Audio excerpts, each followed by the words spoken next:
Bonjour à vous tous. J'avais à cœur aujourd'hui J'avais fait comme une lettre pour vous parler aujourd'hui, mais c'était encore pour parler d'Alzheimer en fait, avant l'oubli, avant que tout s'efface.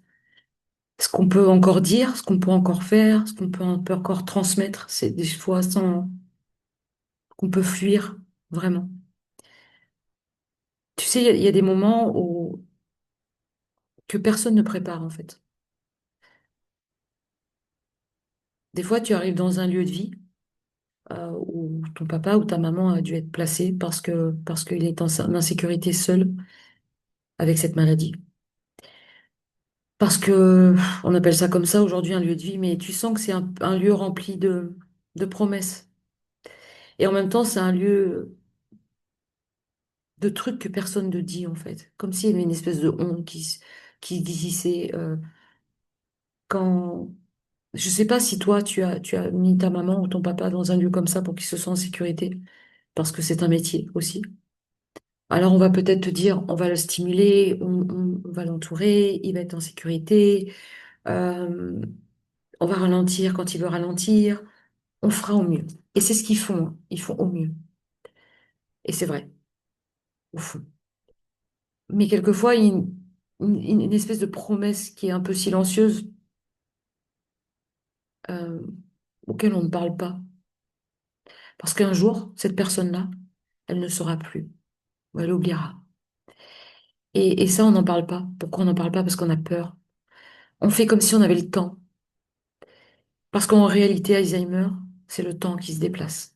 Vraiment, vraiment. Ce que je peux te dire, ce que j'avais envie de dire aujourd'hui, c'est vraiment simple. J'avais pas envie je sais pas, de parler de choses que tout le monde parle et dire oui, mais parce que c'est comme ci ou c'est comme ça, et puis de trouver des réponses à tout, parce qu'il y en a pas. Parce que cette maladie, elle s'arrête pas, en fait. Elle progresse. C'est la façon dont on la vit. Et la personne dont le vit, elle aussi, cette personne. Et souvent, c'est des gens qu'on aime énormément. Et ça peut changer les choses, en fait. Donner un peu de douceur, donner un peu de joie, de la présence, surtout de la dignité et de la famille. Et surtout de la communication avant qu'il soit trop tard. Euh, je l'entends hein, parce que mes sœurs vont me dire, oui, mais tu sais, ça peut aller que de mieux, de moins en moins bien. OK? Et souvent, on se raconte un truc, tous. On verra plus tard. On va pas la traumatiser. Il faut pas parler de ça, en fait. On peut pas lui parler de la fin non plus. Parce que ça, c'est une certitude, on va tous y aller. Peu importe l'âge. Mais si on attend qu'ils ne se rappellent plus de rien, ni de leur identité, ni qui nous sommes, comment on peut parler de ça, en fait, de ce qu'ils veulent, eux, aujourd'hui? Et, ou alors c'est, ah, tu peux pas parler de sa maman, ça porte malheur. Si on dit ça, ça veut dire qu'on veut qu'elle meure. Non. Si on dit ça, si on parle de ça, ça veut dire qu'on l'abandonne. En vrai, c'est pas ça. Pour moi, en tout cas. Souvent, c'est quelque chose qu'on évite. Parce que nous, c'est parce que nous, vraiment nous, les proches, on n'arrive pas à soutenir cette émotion, en fait. On n'a pas été éduqué à dire, j'ai peur, je sais pas comment faire, et j'ai envie de te dire des choses, mais est-ce que ça va changer quelque chose? Est-ce qu'on les dit pour que ça change? Non. On les dit pour que l'autre les ressente. Dans certaines familles, parler de la mort, par exemple, d'un de nos très proches, parce que quand on est dans Alzheimer, ben forcément, là, tout s'efface au fur et à mesure. C'est comme si on trahissait la vie, le fait de parler de la mort. Alors tout le monde se tait. Et ce silence, en fait, il pèse tout le monde. Enfin, c'est comme une sorte de poids un petit peu invisible. Je sais pas si tu vois ce que je te dis, dans le corps, dans le ventre, dans la gorge. Je sais pas ce que tu vis quand tu arrives et tu vois ton papa et ta maman dans un lieu comme ça, où tu vois des gens autour qui sont assis, où il se passe rien. Ou alors des gens qui viennent avec toi, à côté de toi et qui te répètent les choses, ou des gens qui te regardent, qui ont les larmes qui montent. Avant que la mémoire soit complètement partie, il y a une petite fenêtre. Des fois, elle est toute courte, elle est petite aussi. Et parfois, elle est longue, parce qu'on n'en sait rien. Et des fois, elle est en dents de scie. Ça se rappelle plus, ça se rappelle plus, d'une minute à l'autre. Et Dans cette fenêtre-là, il y a encore des émotions, il y a encore des sensations, il y a encore des besoins, il y a encore des réactions, il y a encore des capacités à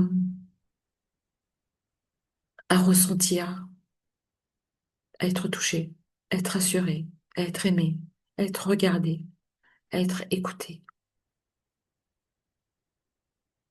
Et ça, pour moi, c'est extrêmement précieux, vraiment. Parce que même quand les mots vont partir, quand les mots partent, parce que des fois ça part dans tous les sens, le corps encore il comprend. Même vous, observez-vous, vous, face à cette maladie, quand vous allez voir un de vos proches. Ou alors après, ils oublient complètement et les gens se disent, oh, c'est ça, elle me reconnaît plus ou elle ne sait pas qui je suis. Le regard, il comprend encore. La voix, elle comprend encore. Vraiment. Tu peux dire je t'aime 50 fois à cette personne-là. Ou alors tu te dis je lui dis pas, parce que si je lui dis, elle va pas se rappeler. Mais son corps va l'entendre. Vraiment. Et même si demain elle oublie, ou il oublie, quelque chose en elle ou en lui l'a reçu. Juste dans l'oreille, juste dans une vibration. Ça change tout. Pour toi et pour la personne que tu aimes profondément, qui vit cette maladie. Je vais donner un exemple. J'étais voir ma maman la semaine dernière. Et quand je suis arrivée dans ce lieu, ça m'a bouleversée. Vraiment. Mais vraiment. Ça m'a... J'ai eu de la peine. Tu sais pourquoi j'ai eu de la peine? Parce que je m'étais promis depuis que je suis toute petite que jamais je voudrais que mes parents vivent ça. Jamais. Mais la vie en a décidé autrement. Parce que, parce que moi je vis à l'étranger, parce que je n'ai pas les capacités à l'apprendre avec moi, parce que c'est un métier. Et aujourd'hui, je trouve qu'on banalise beaucoup ça, en fait. Et d'asseoir des personnes âgées sur des chaises avec du personnel qui court dans tous les sens parce qu'ils sont pas assez nombreux. Je trouve ça tellement violent, en fait. Je trouve ça extrêmement violent.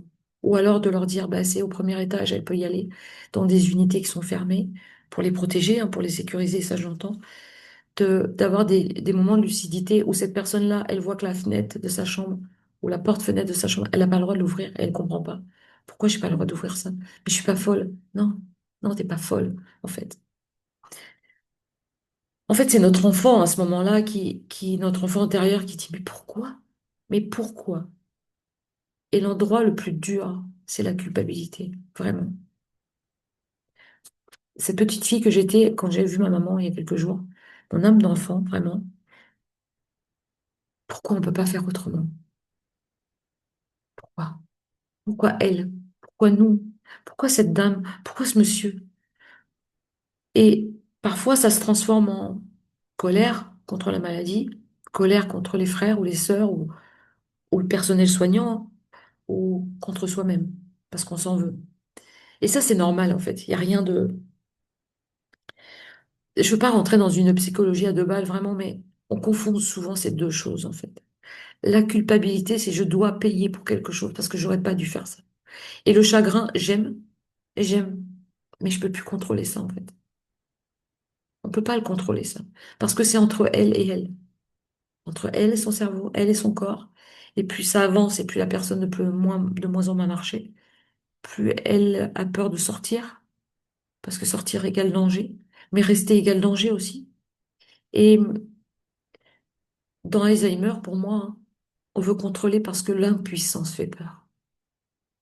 Donc on se met à chercher la bonne méthode, le bon spécialiste, le bon protocole, le bon comportement, le bon médicament, le bon établissement aussi, les bons soignants. Mais il y a une vraie vérité pour moi, en fait. On ne peut pas gagner contre Alzheimer. On ne peut pas gagner contre cette maladie.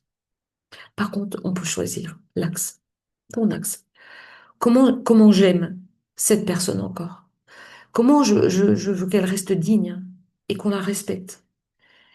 Comment je traverse ça sans me perdre moi-même et sans qu'elle se perde elle aussi? Comment je veux qu'elle ressente avec moi, même si elle oublie demain? En fait, là, je vais te poser une question, une seule. Une seule qui est une question, quelquefois, c'est une question un peu clé. Qu'est-ce qu'elle veut, cette personne? Alors tu vas me dire, ouais, mais elle veut tout et son contraire. Oui, c'est vrai, c'est vrai. Oui, mais elle me dit ça 10 minutes et 10 minutes après, elle me dit ça. Ok. Qu'est-ce que la famille veut? Pas ce que la famille veut. Pas ce que le médecin veut non plus. parce que le lieu veut, elle, concrètement. Et comment tu fais?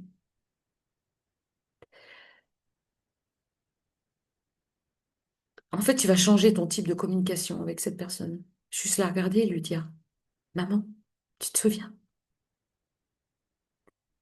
Maman, tu sais qui je suis?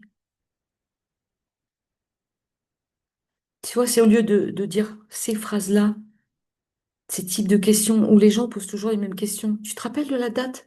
Mais si, maman, rappelle-toi, c'était ça, tatati, tatata. Mais non, c'est pas ça, maman. Tu vois? Tu te rappelles de moi, maman? Mais maman, tu te rappelles, c'est ta petite fille ou ton petit-fils? Ça met la personne direct en échec, en fait. Si tu vas vers quelque chose de différent et quelque chose de plus doux, qui est pas tout le temps confortable pour nous, hein, qu'est-ce que tu as fait de bien aujourd'hui, maman? Qu'est-ce que tu as aimé faire aujourd'hui? Alors peut-être elle va te dire, rien, je veux m'en aller de là, ou je veux m'en aller tout court. Tu préfères quand c'est calme ou tu préfères quand il y a du monde? Tu vois, lui poser cette question. Tu veux de la musique ou tu veux du silence? Tu veux une soupe ou quelque chose? Tu veux du chocolat?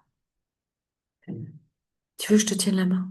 Maman, est-ce que je peux te faire un câlin? Maman, est-ce que tu veux que je te lave les cheveux? Maman, pourquoi tes pieds sont gonflés? Tu veux que je demande? C'est bête. Ça donne une dignité, en fait.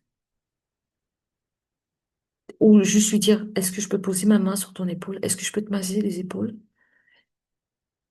Peut-être elle va dire, elle ou lui va te dire, je ne sais pas. Et juste lui poser les mains sur les épaules. Et juste lui masser un peu les épaules. Parce que passer des journées entières assises comme ça, soit dans un fauteuil, soit sur une chaise, soit dans un fauteuil roulant, eh bien, le corps, il se tasse et il est souffrant et il fait mal, en fait. Et ça n'aide pas à être beaucoup plus léger, beaucoup plus doux. Ça paraît rien, en fait, de lui faire voir qu'elle peut encore choisir, encore un petit peu. Ou rien que lui demander,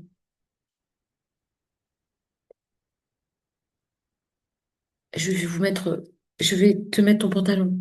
Ok? C'est ok pour toi, maman? Peut-être qu'elle va dire non, peut-être qu'elle va dire oui.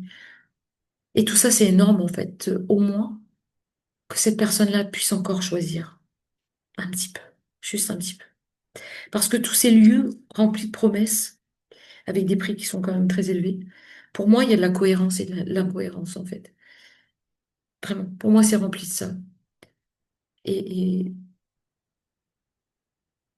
souvent, ces personnes-là le vivent, ça aussi, cette incohérence.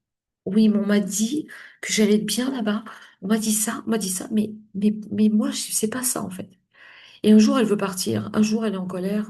Un jour, elle dit, je reste pas ici. Elle accuse, elle rejette, ça va pas. Et puis un jour, elle s'apaise. Elle rit, elle s'attache. Elle se sent chez elle. Elle ne veut pas partir. Ça veut pas dire qu'elle manipule, en fait. Ça veut pas dire que ça va mieux non plus. Ça veut juste dire le cerveau est en train de chercher ses repères. Vraiment. Et nous, les proches, parce qu'on les aime plus que tout, on veut, on fait l'erreur de vouloir la stabilité émotionnelle dans une maladie qui crée l'instabilité neurologique. Et ça, c'est dans les réflexes, les bons réflexes à avoir. Je vais te donner les miens, peut-être ça sera pas les tiens. Arrête de prendre tout contre toi, en fait. Arrête, reviens au corps, reviens à l'instant maintenant. Reviens à sécuriser, à regarder, à écouter, à avoir les larmes aux yeux et t'autoriser à être vulnérable aussi face à cette femme ou cet homme qui t'a élevé, qui t'a porté, qui t'a donné à manger. Tu peux dire encore, je suis là, maman, t'es en sécurité, on va prendre le temps. Est-ce que tu veux dessiner? Est-ce que tu veux manger du chocolat? Est-ce que tu es en colère? T'as rien à prouver en fait, parce que personne n'a plus rien à prouver. Tout le personnel soignant, on peut leur parler sans les accuser aussi. Et ça, c'est des fois, c'est pas simple parce qu'on voudrait le meilleur pour les gens qu'on aime. Parce que souvent, ils sont envahis aussi, débordés, parfois mal formés, parfois fatigués. Leur regard peut être fuyant aussi, parce qu'ils se disent, oh là là. Je vais te donner l'exemple, quand je suis arrivée en France, mes sœurs avaient prévenu que j'arrivais et que j'allais poser des questions. La casse-noisette arrive. C'est pas comme ça que j'ai envie qu'on me... C'est pas ce que je voulais en fait, mais c'est ok pour moi. Si tu arrives avec ton amour, toi, ton chagrin, ta colère, ton impuissance, ce qui marche le mieux, c'est la clarté, de savoir et de comprendre. Tu peux dire bonjour, comme j'ai pu le faire, merci de faire tout ce que vous faites pour maman. Merci. Euh, J'aimerais savoir, est-ce qu'il y a des activités, parce que j'étais venue avec ma fille, qui est sa petite fille, qui avait vraiment envie de voir sa grand-mère. Oui, il y a un tableau, ok. Et du coup, on peut faire quoi? Oui, mais il faut monter au premier. Oui, mais vous savez, il faut pas les forcer. C'est pas ce que je suis en train de dire, en fait. Je voulais pas forcer ma mère à faire des activités. Je voulais juste comprendre le fonctionnement, en fait. Comment ça se passe. Et j'ai vu qu'il y avait un truc pour écouter de la musique. Je lui ai demandé comment ça marchait, est-ce que je pouvais en mettre. Et j'ai demandé aux gens qui étaient là, parce qu'ils sont que 10 dans cette unité. Et je sais pas comment ça marche. Je ne sais pas pour les activités. Ok. Est-ce qu'on peut mettre de la musique? Oui. Alors j'ai mis Adamo, parce que je sais que ma maman aime Adamo. J'ai pas mis à fond, hein. J'ai vu des regards qui se regardaient, au lieu d'être autour d'une table à se regarder, sans mots, avec des soignants qui courent dans tous les sens parce qu'ils ont beaucoup de travail. Une main sur une épaule, un regard, juste ça. Le moment où elle s'agite le plus, c'est souvent la fin de journée, le repas, la douche, le coucher. Ce qui marche, c'est faites-la respirer. Mettez-lui une main sur l'épaule. Regardez-la. Ça prend moins de temps que d'essayer de persuader quelqu'un. Une phrase courte et un regard. Et je sais que ces gens courent dans les sens. Et du coup, tu te mets en alliance avec le personnel soignant et tu les regardes. Et s'il y a des choses qui vont pas, oui, tu peux le dire. Et si la personne ne sait pas parce qu'elle n'a pas ses responsabilités, bah, parce qu'il faut aller plus haut, en fait, pour comprendre. Et c'est pas de rentrer dans une lutte entre contre quelque chose, pour quelque chose. Et si tu dois poser une limite, pose-la sans attaquer. Je comprends le rythme vraiment de ces soignants, vraiment. En revanche, j'ai besoin qu'on respecte ça. Vraiment. Je ne veux pas qu'on brusque ma maman. Je ne veux pas qu'on parle d'elle comme si elle n'était pas là quand elle est à côté, parce que ça, je l'ai vu et ça me dérange. Je ne veux pas qu'on la prévienne pas s'il y a un soin ou une prise de sang. Je ne souhaite pas qu'on ricane quand il y a une femme qui passe avec la bouche ouverte et qui marche comme ça et ou qui répète tout le temps la même chose. Oui, je comprends que ces personnes-là, c'est dur leur travail, mais ce sont des choix. Et ma maman n'a pas fait ce choix de venir dans ces lieux, en tout cas. On n'a pas eu le choix. Ça, c'est concret, en fait. Ça aide, ça protège, ça permet de communiquer. Et avec les enfants, les petits-enfants, la famille, oser parler sans traumatiser tout le monde, en fait. Beaucoup de familles font l'inverse, en fait. Elles protègent les enfants en leur mentant. Ah, tu sais, elle est fatiguée. Puis c'est l'âge, c'est l'âge. Dis rien, dis rien, dis rien, dis rien, dis rien, dis rien, dis rien. Ma maman, à un moment, elle a dit à une de mes filles, à ma fille, je perds la tête. Et je lui ai juste dit, ben non, regarde, tu viens de la retrouver. Et elle a souri. C'est que tu vois que tu la perds. C'est que tu t'en rends compte. Parce que les enfants sont de tout. Et on peut dire une vérité simple, adaptée à des enfants. Sa mémoire se mélange, vraiment. Parfois, elle se souvient, parfois non, parce que la mémoire, elle fait ça. Ce qui compte, c'est qu'elle sente qu'on l'aime, vraiment. Tu peux lui parler, lui raconter ta journée, lui tenir la main. Si elle se trompe, la corrige pas comme si tu voulais contrôler pour qu'elle dise bien. Tu la rassures. Pour les ados et les adultes, ben, on va se mettre d'accord sur une chose, en fait. On ne juge pas dans notre façon de vivre ça. Parce qu'on la vit tous différemment. Certains pleurent, certains rient, certains fuient. Et si on restait une équipe, en fait, ça évite le poison classique. Tu viens pas assez, tu fais mal, tu es froid, tu es distant. Mais va voir ta grand-mère quand même. La maladie divise déjà assez.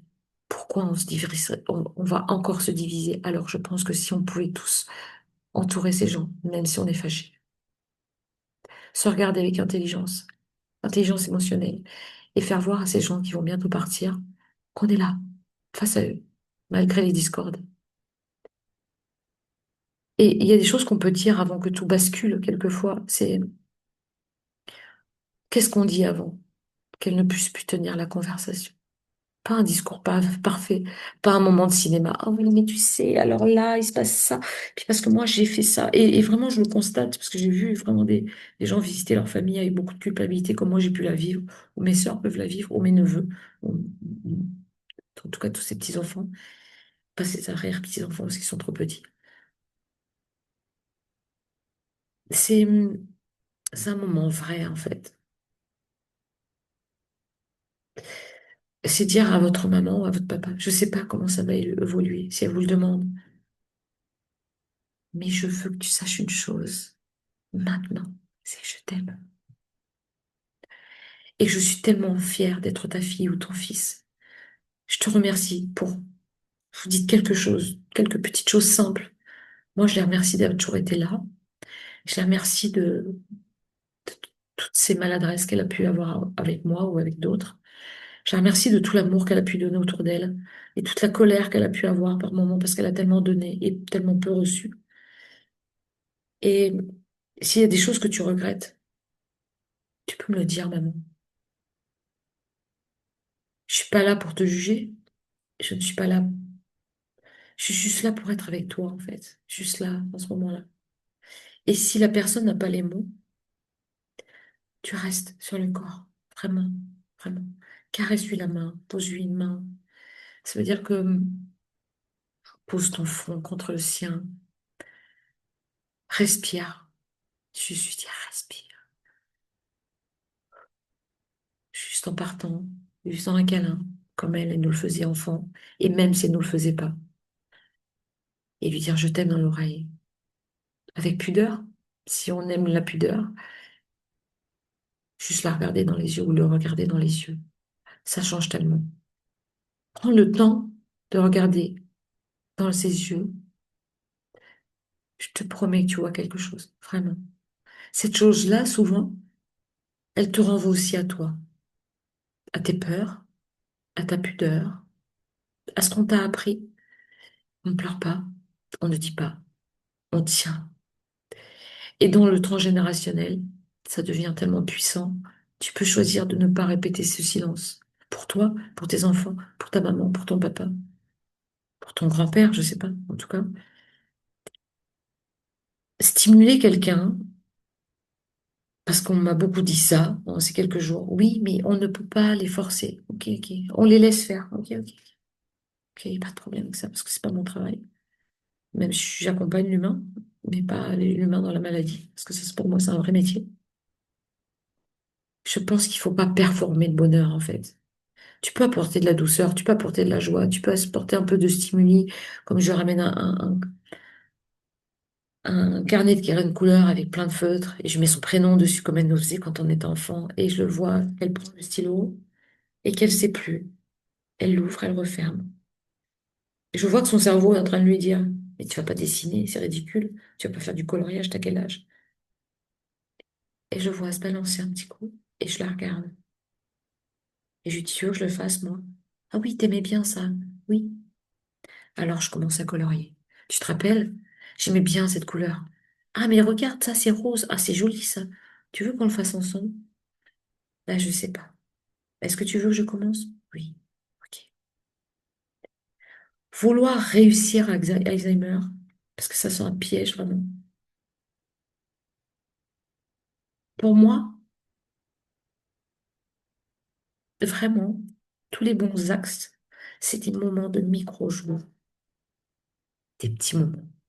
Une chanson qui te fait sourire ou qui la fait sourire, une odeur, un café, une fleur, un savon, une photo, pas pour se souvenir, mais pour sentir, une promenade, si elle peut marcher ou il peut marcher, une crème sur les mains, un fruit, un foulard doux qui l'enveloppe avec un parfum, un rituel de bonjour en la regardant, en lui faisant voir qu'elle est encore là. Le cerveau, il peut oublier ça, c'est sûr, mais le corps, il enregistre tout. Et ça, c'est doux, en fait. Ça peut être doux, tous ces moments-là. Et le revoir qui se tourne sans pouvoir la regarder parce que ça fait trop mal. Oui, mais finalement, est-ce que c'est pas une fuite? Vraiment, j'avais à cœur de faire cette vidéo parce que je vais te dire le dernier truc simple, vraiment. La grande question, c'est pas comment empêcher Alzheimer. La vraie question, c'est comment rester en lien sans te perdre toi, sans perdre l'autre dans le lien. Comment dire avant que ça soit trop tard? Comment faire pour que de ce temps, un temps digne, un temps de qualité, un temps de respect, si t'entendre vivre ça et que tu te reconnais, si tu sens qu'il y a un espèce de poids invisible, si tu avais 20 minutes de lucidité dans ta vie, dans une journée totale avec cette personne, 20 minutes, qu'est-ce que tu lui dirais là, maintenant? Écris-le quelque part. Euh, Même si tu le dis pas encore, écris-le même là si tu as envie. Parce que souvent, ce qu'on n'écrit pas, on ne le dit pas, on le porte. Et c'est là vraiment que ça se transmet. Tu vois, il y avait un sujet pour moi qui était très important quand je suis partie là-bas. C'était savoir ce qu'elle voulait avant qu'elle oublie tout. Et, et je voulais savoir comment elle voulait partir. Quand elle va partir, qu'est-ce qu'elle veut, elle? Alors forcément, elle veut aller avec papa. Et elle dit, j'ai ma place, ok? Est-ce que tu veux des fleurs, maman? Est-ce que tu veux de la musique? Est-ce qu'il y a des gens que tu as envie qu'ils soient là pour te dire un dernier au revoir? Je sais pas, ok? Est-ce que tu veux une messe? Est-ce que tu veux pas de messe? Ah, je veux pas un grand truc. Alors tu veux quoi? Euh, Tu sais, les petits trucs. Une bénédiction, c'est ça que tu aimerais ou tu veux rien? Je veux une bénédiction. Ok, tu veux te baigner quand tu partiras. Ok. Est-ce que tu veux de la musique? Je sais pas trop. Et si moi je la mets de la musique, est-ce que ça va t'embêter? Ah non, ah non. Ok. Est-ce que, est-ce que tu veux des fleurs? Ah oui. Qu'est-ce que tu aimes comme fleurs? Ah, j'aime les iris. J'aime les roses rouges. J'aime les pivoines. Ok. Et ça, tu aimerais? Ah oui. Du coup, avant qu'elle parte, et quand elle partira, au moins qu'on l'honore de ces petits morceaux de mémoire qui lui sont restés, qu'elle parte en dignité avec ce qu'elle voulait, elle. Et du coup, la paix arrive à ce moment-là, pour soi et pour l'autre en face. Et s'il y a déjà une concession, ok, est-ce que la concession est finie? Alors j'ai appelé la mairie, ok, on a le temps, c'est en 2043. Ma maman a 86 ans et aujourd'hui, en fait, je pense que si on se dit, je prends 20 minutes, 10 minutes, 5 minutes, même quand on est loin, même dans un regard, même dans un appel, même en envoyant des cartes, bon, des photos. Juste quand on fait voir des photos et que la personne dit, ah, j'ai mal au cœur quand je regarde les vieilles photos. Pourquoi? Parce que tout ce temps qui a passé. Alors tu n'aimes pas qu'on regarde des vieilles photos? Non. Ok. Donc c'est un stimulus pour ma maman qui ne marche pas parce qu'en fait ça la rend triste. Ok. C'est d'écouter soi et regarder l'autre, même si vous n'avez pas de mots. Parce que le regard, je peux vous dire que c'est tellement fort, mais tellement en fait. Je lui ai acheté un petit appareil juste pour qu'elle se masse. Alors elle avait des difficultés à appuyer. Et juste, je lui ai passé dans le dos, elle me dit, oh, ça fait du bien ça. Est-ce que toi, tu vas le faire toute seule? Oui, mais peut-être je vais oublier. C'est pas grave. C'est pas grave si tu oublies. C'est juste des choses simples. Et quand les larmes arrivent, je les assume ces larmes face à ma maman. Parce qu'elle m'a déjà vu pleurer longtemps. Alors on croit qu'on va la protéger si on pleure pas. On croit qu'on va la protéger. Mais je l'ai fait rire. J'ai ri. J'ai fait le clown pour l'amuser un peu, pour lui remettre un peu de légèreté parce que c'était lourd l'endroit pour moi en tout cas. Et certainement pour elle aussi. Et elle l'a nommé à plusieurs reprises. Mais juste maintenant, écris cette question que je viens de te poser juste avant. Et tu te poses cette question sans te torturer l'esprit, vraiment en fait. Ne te torture pas l'esprit. Si tu avais quelques minutes, même 20 minutes de lucidité totale avec cette personne, de simplicité, de clarté, qu'est-ce que tu lui dirais là maintenant? Là, si c'était là face à toi. Et que tu puisses le dire avant que tu puisses plus le dire. Ça serait quoi? Merci pour ton écoute. Si tu veux faire voyager cette vidéo, fais-la voyager. Si tu veux la partager, fais-la partager. Si tu veux venir parler, viens parler. Euh, c'est pour ça que j'ai créé cette école en ligne TVI, transmission du visible à l'invisible. Pour ça. Pour que toutes les questions, finalement, quelquefois on n'a pas de réponse, mais le fait de le dire, déjà, ça nous libère. Merci, vraiment, du fond du cœur. Pour vous tous, merci pour ceux qui s'abonnent, merci pour ceux qui commentent, merci pour ceux qui font voyager ces vidéos, parce que je les fais vraiment pour ça, en fait. Je t'embrasse du fond du cœur. À bientôt. Ciao.